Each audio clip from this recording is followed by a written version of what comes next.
compañeiros que están aquí, son residente en Ourense, co cual o vir á rúa para min é o doble de fácil e de satisfactorio, non? Porque ao final somos vecinos prácticamente. Eu traballo en Santiago, como ben indicou o director, bueno, falarei posteriormente acerca da miña experiencia profesional, porque ao final creo que encaixa perfectamente na finalidade desta semana, que falar de orientación profesional. Eu tamén podo compartir con vos un pouco a miña trayectoria, a miña visión, tendo o punto de vista da administración, se vos pode valer para algo nesa orientación profesional que estades a recibir nesta semana. Bueno, en primeiro lugar, quería compartir con vos e felicitar o centro educativo por esta iniciativa.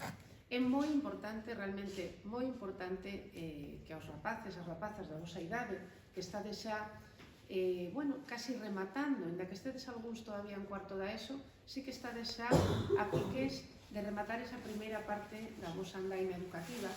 É moi importante que teñades acceso fora do que é o voso entorno familiar e social, que teñades a oportunidade, a través do centro educativo, de ver distintas salidas profesionais, distintas profesións, coñecer a distintos profesionais que o mellor non tedes ocasión na vosa vida de interactuar con eles e ir conformando pouco a pouco o voso plan de vida. É realmente importante en ese sentido. Hai que felicitar non solamente a dirección do centro, creo que a orientadora tamén ten bastante que ver nesta actividade que é xa tradicional neste centro e que é moi importante para vos.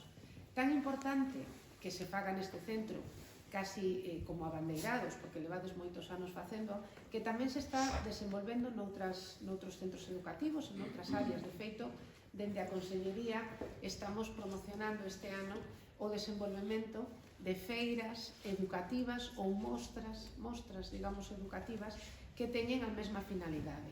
Por unha banda, temos a intención de mostrar á sociedade todo o bo que se fai nos centros educativos, que se fan moitísimas cousas e que moitas veces quedan de portas adentro, é bo abrir as portas e que se vexa o que se fai.